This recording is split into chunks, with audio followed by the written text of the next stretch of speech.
Welcome to the Slop Temple. We pray this video helps. You start by securing access. Make sure you can sign into your Microsoft account and that the Authenticator app has an up-to-date cloud backup enabled.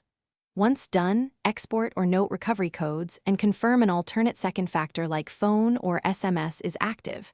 Do this now so you avoid getting locked out.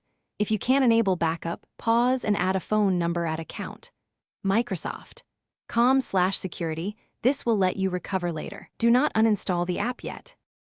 You'll continue by signing into your Microsoft account security page and navigating to Advanced Security Options. This is where you remove the existing Authenticator registration so a fresh link can be created.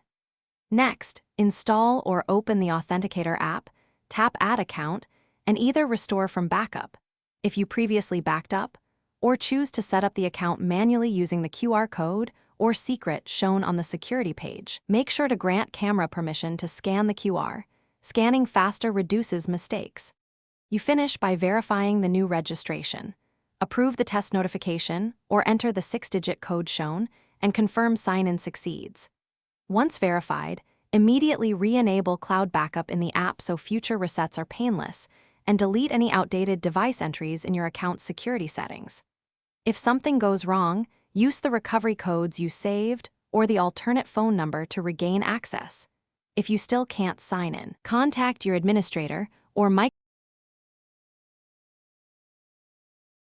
Thanks for watching. Consider subscribing if we helped you.